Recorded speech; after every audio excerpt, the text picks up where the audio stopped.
સવારમાં ફંક્શન હતું એટલે ફંક્શનમાં વયા ગયા હતા. માલબાલ ખાલી કરીને પાછા ઘરે જતા હતા. અને આ જતી 2-3 એટલે 8 જગ્યા હતી એટલે બધું એવું હતું. પછી આ માલબાલ ખારીને ઘરે જતા હતા. પછી જો આ એક જગ્યાએ રેડી કરાવવા આવ્યો હતો એટલે રેડી બેડી હાલતું હતું. અહીંયા મોટું ફંક્શન હતું, 2-10 લાગી હતી ને એ રીતનું કંઈક હતું આમ વિશ્વા પાર્ટી પ્લોટમાં. અને આવી રીતના બધું હતું. પછી બીજા પાર્ટી પ્લોટે વયો ગયો જ્યાં મારે રહેવાનું હતું. ત્યાં આ રીતનું હતું બધું.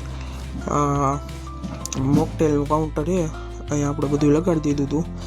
અને પછી આ બધું પાર્ટી પ્લોટનો વ્યૂ. આ એન્ટ્રીનો વ્યૂ.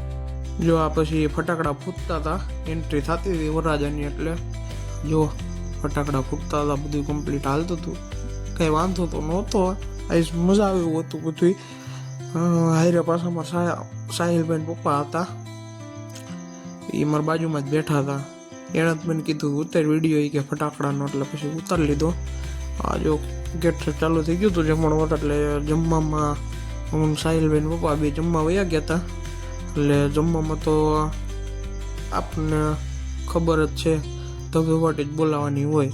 પછી આ મોકટેલ કાઉન્ટર પીવા આવ્યા હતા, બધું ઓલું મોજીતો ને એવું બધું હતું. એટલે આ અંદરનો વ્યૂ છે કંઈક આવો. અંદર આ બધા ફેરા વિધિને એવું હાલતું હતું ભાઈને. આ બધું આવી રીતના એલઈડી બેલઈડી કમ્પ્લીટ હતું. આ પછી હું ગાડીમાં બેઠો હતો ને બેઠો જો આ કરતો હતો. ઓર્ડર પૂરો થઈ ગયો હતો કમ્પ્લીટ. પછી હવે ગાડી ભરાઈ ગઈ હતી, ઘરે જવાનો ટાઈમ હતો. પછી અમે ગાડી લઈને ઘરે નીકળી ગયા. જો આ થોડીક વાર સનીભાઈ હાંકતા હતા, પછી ચાલે તું આય. એટલે પછી તો હું હાંકતો હતો, તમને જોવા તો નહીં મળે કારણ કે હું હાંકતો ત્યાં.